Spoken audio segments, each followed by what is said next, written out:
ચાલો છોકરાઓ, પૃથ્વી sir chemistry YouTube ચેનલમાં તમારા બધાનું સ્વાગત છે। છોકરાઓ, આના પહેલાંના વિડીયોમાં આપણે આટલી વસ્તુ શીખાતા કે જો આપણી પાસે પરમાણુ ભાર આવી જાય તો એનો વ્યવસ્થિત રીતે ઉપયોગ કરીને આપણે અણુભાર મેળવી શકીએ। તો આજે આપણે જે અણુભારની ચર્ચા કરવાની છે એ અણુભાર આપણે આખું એક લિસ્ટ બનાવશું। કોના માટે? તો કે એસિડ સંયોજન માટે, બેઝ સંયોજન માટે, ક્ષાર સંયોજન માટે અને કાર્બનિક સંયોજન માટે। તો આનો મતલબ એવો થયો, આપણે જેટલા પણ ઘટકો શીખવાના છે એમના અણુભારનું આપણી પાસે એક લિસ્ટ તૈયાર હોવું જોઈએ। અને આ લિસ્ટને આધારે આપણે શું કરશું છોકરાઓ? તો કે આપણે જે છે એ મોલ, મોલારિટી અને સાંદ્રતાની ચર્ચા કરશું। તો હવે આપણે આ વસ્તુને આપણા ચોપડાના છેલ્લા પેજે લખી નાખશું, જેથી આપણી પાસે એક જગ્યાએ વ્યવસ્થિત ડેટા તૈયાર થાય। ક્લિયર? ચલો, તો આજનો કાર્યક્રમ આપણે છોકરાઓ સ્ટાર્ટ કરીએ। આપણે હવે વાત કરવાની છે આજે અણુભાર વિશે। ચાલો, તો અહીંયા આપણે છોકરાઓ પહેલા વાત કરશું અણુભાર એસિડ માટે। કોના માટે ચર્ચા કરવી છે છોકરાઓ આપણે? તો કે એસિડ માટે ચર્ચા કરશું। તો હવે આપણે આને દર્શાવશું કઈ રીતે? તો કે જો પહેલા આવશે નામ, પછી આપણે દર્શાવશું એનું અણુસૂત્ર અને ત્યાર પછી દર્શાવશું આપણે એમનો અણુભાર। રેડી? ચાલો, આપણે બબે કટકામાં આગળ વધીએ। પહેલા એસિડ અને બેઝ લઈએ, પછી ક્ષાર અને કાર્બનિક સંયોજન લઈએ। તો પહેલું આપણે છોકરાઓ વાત કરવી છે આવી રીતે, હાઇડ્રોક્લોરિક એસિડ,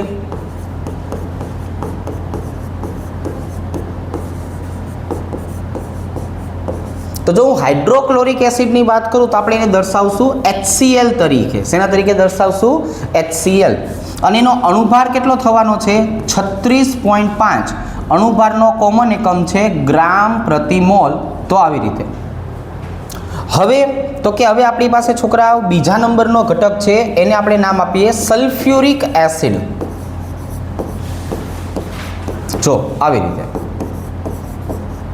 તો આપણે સલ્ફ્યુરિક એસિડની વાત કરીએ તો એને આપણે દર્શાવશું H2SO4 તરીકે। તો એનો અણુભાર કેટલો થવાનો છે છોકરાઓ? તો કે જો 98 ગ્રામ પ્રતિ મોલ। રેડી? 98 ગ્રામ પ્રતિ મોલ। હવે તો કે એના પછી આપણે લેવું છે નાઇટ્રિક એસિડ। જો આપણે છોકરાઓ નાઇટ્રિક એસિડની ચર્ચા કરીએ તો એને દર્શાવશું HNO3 તરીકે।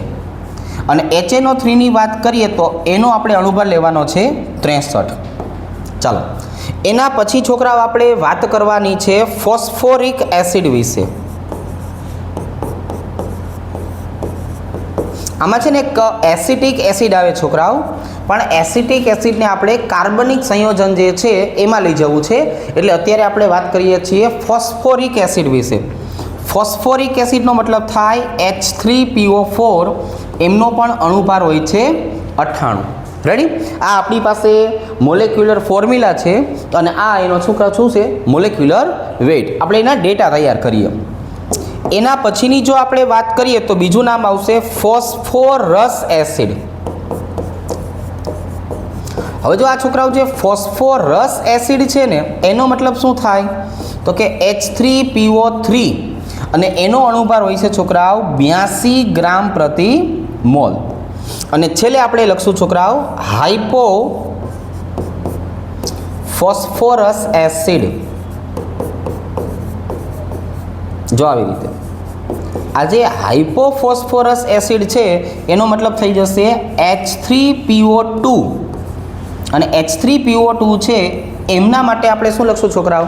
તો કે ભાઈ એમના માટે લખશું આપણે 66 ગ્રામ પ્રતિ મોલ। તો આજે મારી પાસે એક ડેટા તૈયાર થયો, એ કોના માટે હતો છોકરાઓ? તો કે આ ડેટા હતો છોકરાઓ આપણે એસિડ સંયોજનો માટે। કોના માટે? એસિડ સંયોજન માટે। તો આપણે જો એસિડ માટેની ચર્ચા કરીએ તો જો આટલા હતા છોકરાઓ એસિડ। સેમ વસ્તુ આપણે હવે લેવાનું છે બેઇઝ માટે। જો આપણે બેઝ માટેની ચર્ચા કરીએ છોકરાઓ, તો આપણી પાસે એક સરસ મજાનું લિસ્ટ તૈયાર થશે. એ પણ આવી રીતે પહેલાં આપણે એમનું લખી નાખશું નામ. એના પછીની વાત કરીએ તો અહીંયા આપણે દર્શાવશું એમનું અણુસૂત્ર, અને એના પછી આપણે દર્શાવશું એમનો અણુભાર. અને અણુભાર આપણે છોકરાઓ લેવાનો હોય છે ગ્રામ પ્રતિ મોલમાં. છોકરાઓ શેમાં લેશું આપણે એને? ગ્રામ પ્રતિ મોલમાં લેશું.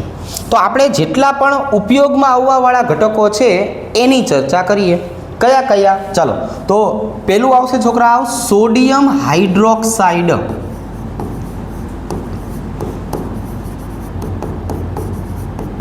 તો પહેલો જ આપણો બેઝ કોણ છે? Sodium hydroxide. સોડિયમ હાઇડ્રોક્સાઇડ એટલે અણુસૂત્ર શું થયું એનું? NaOH. તો NaOH નો અણુભાર વિબંધ કેટલો થશે? તો કે ભાઈ જો એ થશે 40 ગ્રામ પ્રતિ મોલ. મોટા ભાગના આ બધા ઘટકો એવા છે જે આપણને વારંવાર ઉપયોગમાં આવવાના છે, તો બને ત્યાં સુધી આમના અણુભાર આપણે પાકા કરવાના પણ રાખશું. બરાબર? ભૂલે ચૂકે જો આપણાથી પાકું થઈ જાય તો આપણને સારું રહે. ચાલો, એના પછી આવશે પોટેશિયમ હાઇડ્રોક્સાઇડ. ભાઈબંધ, પોટેશિયમ હાઇડ્રોક્સાઇડની ચર્ચા આપણે કરીએ તો પોટેશિયમ હાઇડ્રોક્સાઇડને દર્શાવવાની રીત કઈ છે? એનું અણુસૂત્ર શું છે? તો કે ભાઈ એને KOH તરીકે દર્શાવાય. શેના તરીકે દર્શાવાય? KOH તરીકે. આમનો છોકરાઓ અણુભાર કેટલો થવાનો છે? 56 ગ્રામ પ્રતિ મોલ. ચલો, એના પછીની જો આપણે વાત કરીએ છોકરાઓ તો આવશે મેગ્નેશિયમ હાઇડ્રોક્સાઇડ. આવી રીતે.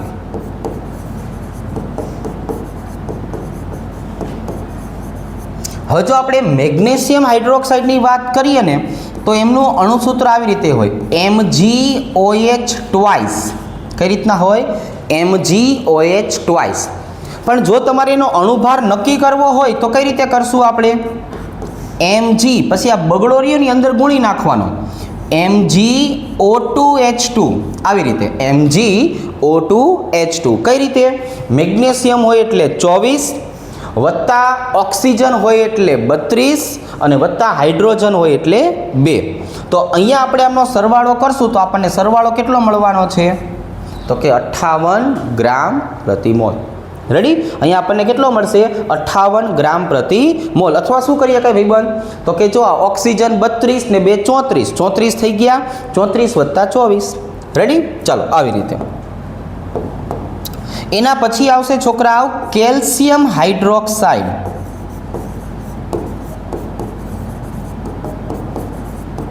જો હવે હું કેલ્શિયમ હાઇડ્રોક્સાઇડની વાત કરું તો એનું અણુસૂત્ર સિમ્પલ જ થઈ ગયું, CaOH ટ્વાઇસ. એટલે હવે આપણને આવડી ગયું છે કે આને કઈ રીતે દર્શાવી શકાય. તો કે જો કેલ્શિયમ પછી શું કરવાનું કીધું? O2H2. તો ઓક્સિજનનો 32, હાઇડ્રોજનનો 2, કેટલા થયા? 34. 34 વત્તા 40. શું કરવાનું ભાઈબંધ? 34 વત્તા 40 કેટલો થશે છોકરાઓ? તો અહીંયા આપણે લખશું 74 ગ્રામ પ્રતિ મોલ. હવે તો કે ભાઈ હવે એના પછી આવવાનું છે એલ્યુમિનિયમ હાઇડ્રોક્સાઇડ. કોણ આવશે? Aluminium hydroxide. તો આ જે એલ્યુમિનિયમ હાઇડ્રોક્સાઇડ આવે છે એને આપણે આવી રીતે દર્શાવશું. જો AlOH થ્વાઇસ તરીકે. 3 હોય એટલે શું બોલે છોકરાઓ? થ્વાઇસ. તો હવે અહીંયા શું આવશે? તો કે એલ્યુમિનિયમ, ઓક્સિજન 3 વખત, હાઇડ્રોજન 3 વખત. રેડી? તો હવે આપણે શું કરશું? એક ઓક્સિજન એ કેટલો થાય? 16. 16 ગુણ્યા 3 વત્તા 3 અને વત્તા 27. ટોટલ આપણો છોકરાઓ અહીંયા જવાબ કેટલો આવશે? 78 ગ્રામ પ્રતિ મોલ. તો આ આપણે જે અહીંયા દર્શાવ્યું છોકરાઓ એ બેઝ માટેની વાત હતી. કોના માટેની વાત હતી? બેઝ માટેની વાત. હવે જો આ એસિડ અને બેઝની આપણે છોકરાઓ ચર્ચા કરી. હવે આપણે આ જ રીતે વારો લેવાનો છે ક્ષાર અને આ જ રીતે વારો લેવાનો છે કાર્બનિક સંયોજનો કે જેનો આપણે રૂટીનમાં યુઝ થવાનો છે. તો ભાઈ આપણી પાસે ક્ષાર કયા કયા છે ને એની ચર્ચા કરીએ. જો તો અહીંયા પેલું આપણે લખશું છોકરાઓ નામ, એના પછી આપણે અહીંયા દર્શાવશું એનું અણુસૂત્ર અને પછી અહીંયા દર્શાવવાનું છે અણુભાર.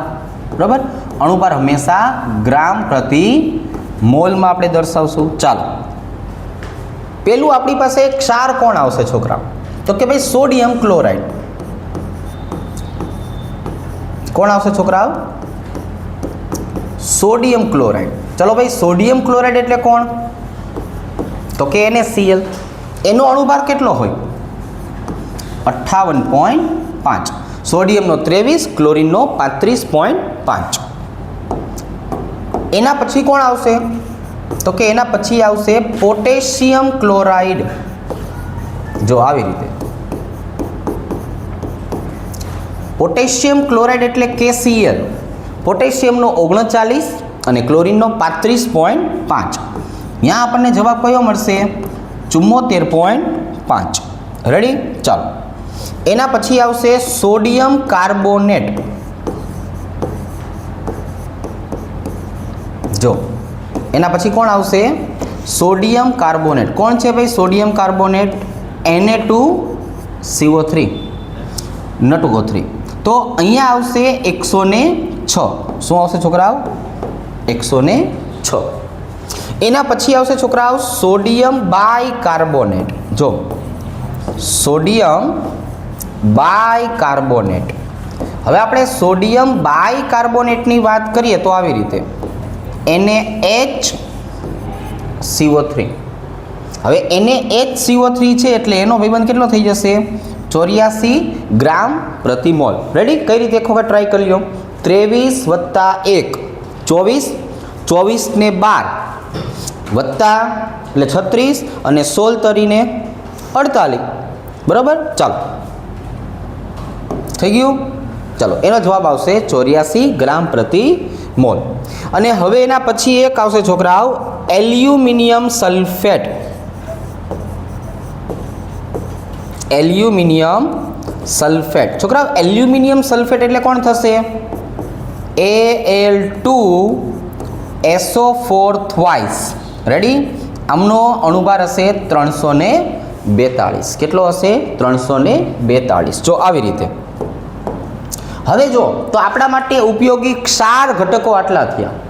હવે મેઇન અગત્યના છે એ કાર્બનિક સંયોજનો.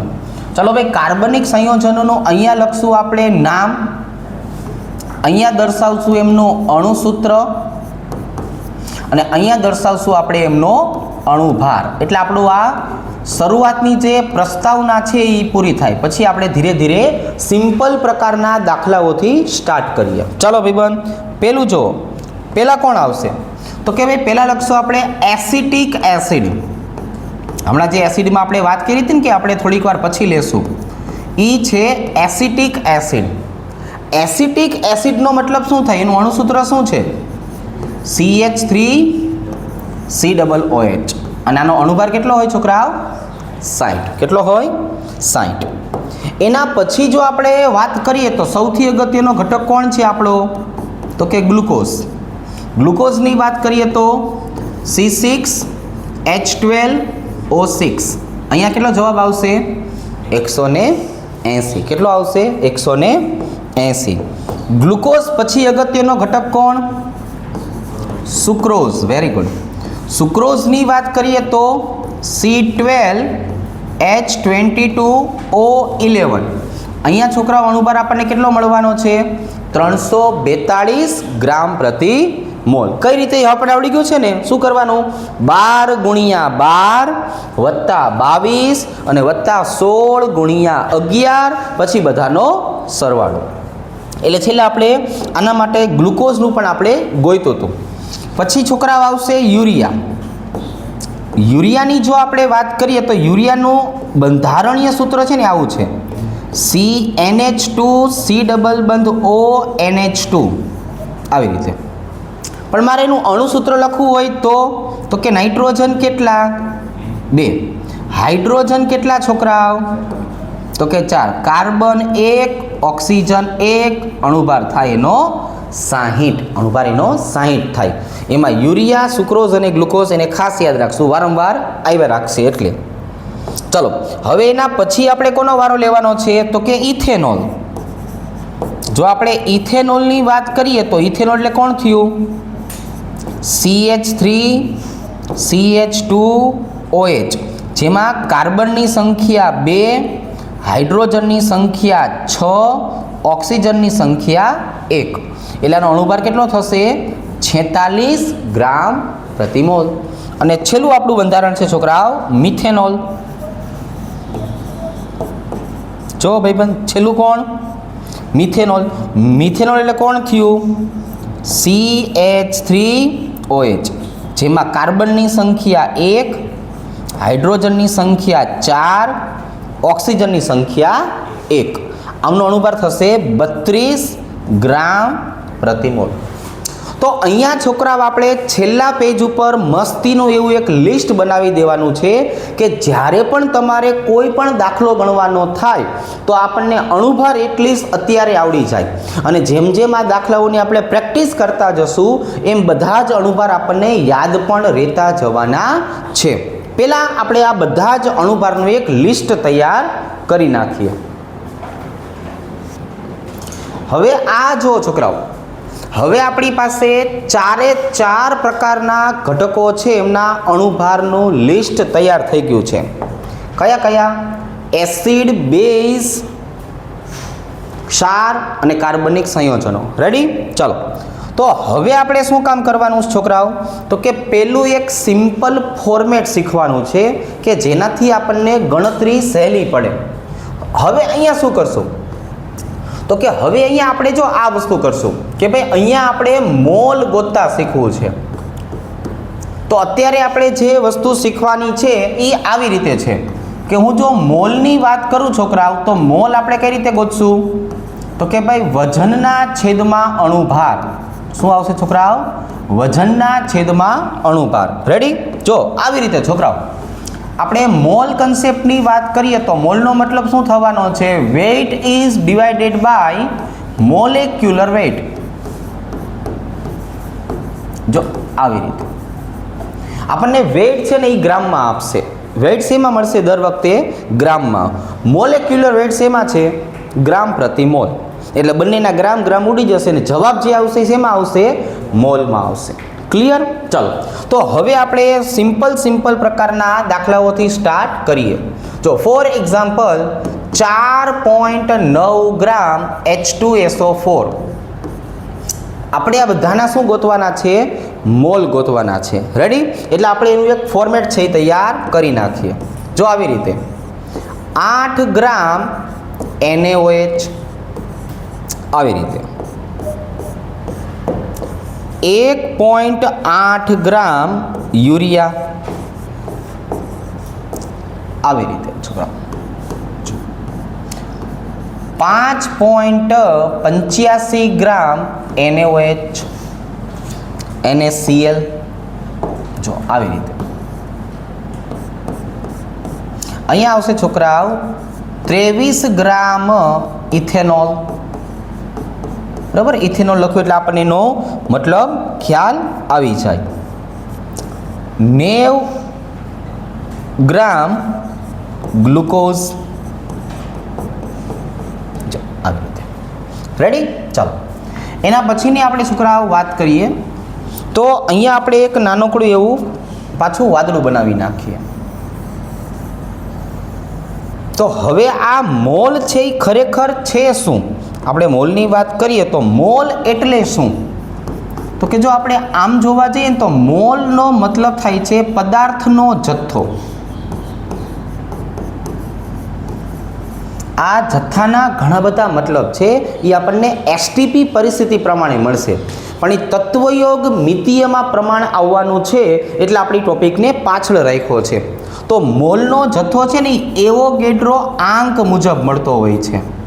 તો આ એવોગેડ્રો આંક અને બાકીના બધા જ પ્રકારના શબ્દ છે એ તત્વયોગ મિતીયનો ભાગ છે, એટલે આપણે એને થોડા ટાઈમ પછી શીખવાના છીએ.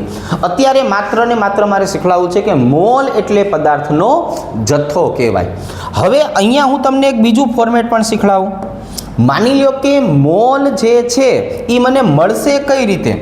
તો કે જો આપણે દર્શાવીએ છીએ ને કે મોલ બરાબર વજનના છેદમાં અણુભાર. હું છોકરાઓ મોલની કિંમત 1 લઈ લઉં તો અહીંયા હું મોલનો જવાબ 1 કરી નાખું તો વજન અને અણુભાર કેવા થશે તો કે ઉડી જશે. આ હું અહીંયા 1 કરી નાખું મોલની કિંમત કે મોલ 1 છે તો સિમ્પલ વસ્તુ થયું. ગુણોત્તર કેવો કહેવાય 1. તો ગુણોત્તર 1 ક્યારે મળશે? વજન અને અણુભારનું મૂલ્ય સરખું થાય ત્યારે. તો આપણે એક મસ્તીનો શબ્દ યાદ રાખવાનો છે.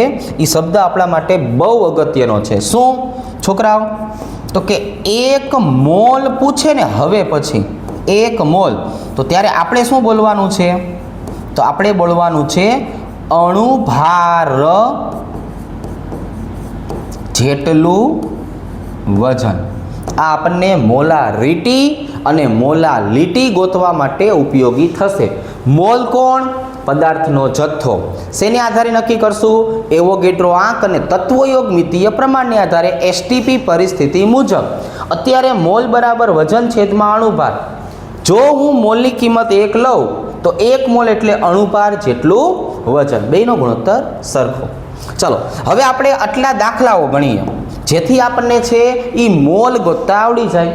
તો અહીંયા છોકરાઓ આપણે લખી નાખીએ છીએ મોલ બરાબર વજનના છેદમાં અણુભાર. મેં તમને અહીંયા કોમન સૂત્ર આપી દીધું કે મોલ કઈ રીતે મળશે? વજનના છેદમાં અણુભારને આધારે. ચાલો તો અહીંયા છોકરાઓ જો આપણને વજન કેટલું આપેલું છે? 4.9. H2SO4 નો અણુભાર કેટલો થાય? 98. આપણને તરત જ જે પાછળના ભાગથી મળી રહેશે અણુભાર. તો અહીંયા છોકરાઓ હવે જો કેટલો જવાબ આવશે? તો કે ભાઈ અહીંયા આપણો જવાબ આવશે 0.05 મોલ. રેડી? જો હું તમને બીજા આ ઉદાહરણમાં એમનેમ પણ શીખડાવું છું. અહીંયા જો વજન કેટલું આપ્યું છે આપણને? 8. આપણો છોકરાઓ અણુભાર કેટલો છે? તો કે 40. હવે જો આપણે આ ભાઈબંધની વાત કરીએ તો અહીંયા શું મળવાનું છે મને? તો કે ભાઈ જો અહીંયા મને મળશે 2/10. બરાબર? કઈ રીતે? જો મેં આવું કર્યું છોકરાઓ, આપણે આમ સિમ્પલ રીતે વિચારવા જઈએ તો 8 4 × 10. મેં શું કર્યું? 40ના ભાગ પાડી દીધા. 40 એટલે કોણ? 4 × 10. તો હવે 8/4 એટલે કેટલું થયું? 2. 2/10 એટલે સિમ્પલ થયું. આપણો જવાબ કેટલો આવશે? 0.2. રેડી? ચાલો તો આપણા મોલ કેટલા થયા?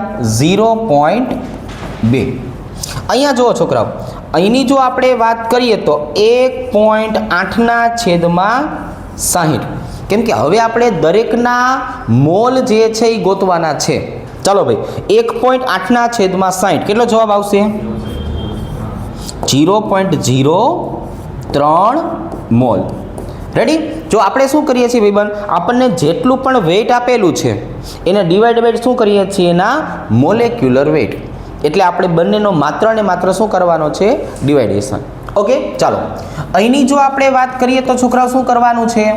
5.85 NaCl નો અણુભાર કેટલો છે? 58.5. 1/10 એટલે આનો જવાબ કેટલો આવે? 0.1 મોલ. ઇથેનોલની હું વાત કરું તો છોકરાઓ 23/46. આને બોલાય 1/2. 1/2 એટલે 0.5 મોલ. રેડી? ચાલો અને અહીંયા આવશે છોકરાઓ 90/, ગ્લુકોઝનો અણુભાર કેટલો? 180. અહીંયા પણ 1/2. 1/2 એટલે વિબંધ 0.5 મોલ. તો આ આપણું પહેલું ફોર્મેટ થયું. આપણે પહેલું એવું સૂત્ર શીખા અને ગણતરી કરી. હવે હું તમને બીજું સૂત્ર જે છે એ શીખડાવીશ. આને આધારે જો આ છોકરાઓ આપણે જે વાત કરી એ કોની હતી? વજન ઉપરથી મોલ ગોતવાની. હવે આપણે ટોપિકને પાછો બદલીએ. હવે શું કરશું છોકરાઓ? તો કે હવે આપણે મોલ ઉપરથી વજન ગોતતા શીખીએ. મોલ ઉપરથી શું ગોતવાનું છે આપણે? તો કે વજન ગોતવાનું છે. કઈ રીતે? તો કે એકદમ સિમ્પલ. આપણે શીખા કે મોલ બરાબર શું કહેવાય? તો કે ભાઈ વજનના છેદમાં અણુભાર.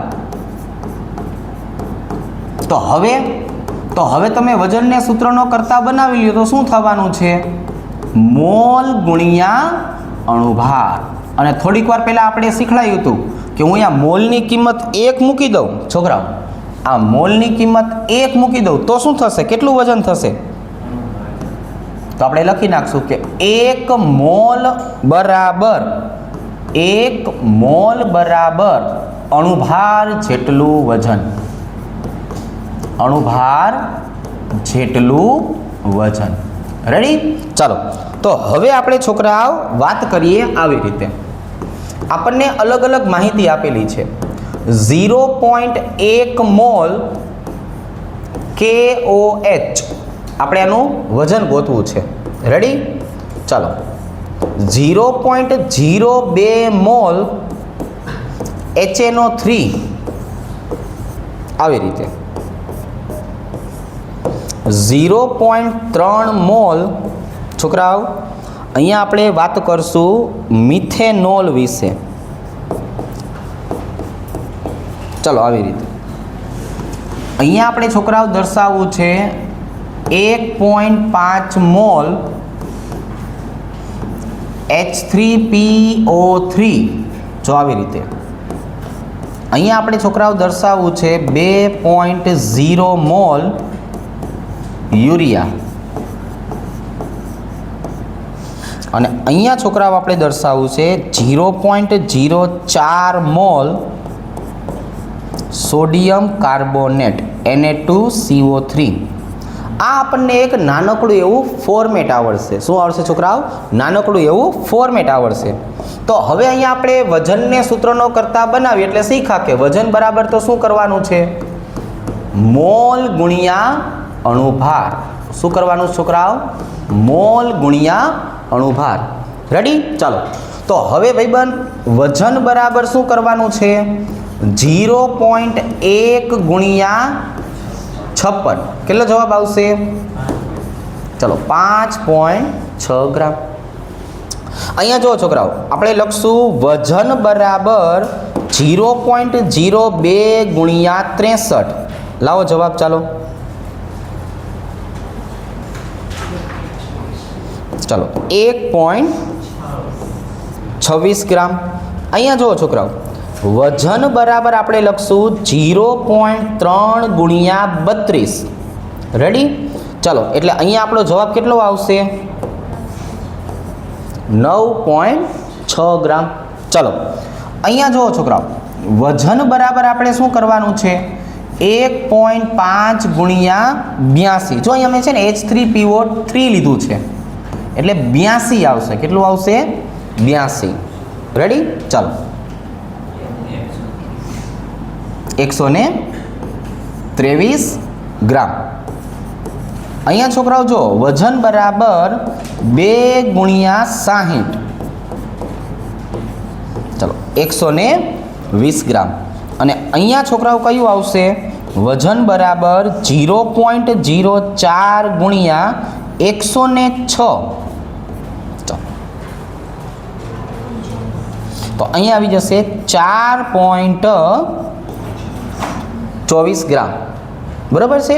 જો તો હવે આપણી પાસે આ નાનકડું એવું સરસ મજાનું ફોર્મેટ તૈયાર થઈ ગયું છે. તો આ ફોર્મેટને આધારે આપણે છોકરાઓ આગળ વધશું. 1 મોલ અને એનો વજન, આ બેનો સંબંધનો આપણે ઉપયોગ કરશું. અને હવે નેક્સ્ટ વિડીયોની અંદર શું કરવાનું છે? સાંદ્રતાની શરૂઆત કરશું. સાંદ્રતાને મોલારિટી તરીકે દર્શાવવાનું થશે. શેના તરીકે દર્શાવશું? મોલારિટી તરીકે. ક્લિયર? ચાલો ત્યાં સુધી રાખીએ.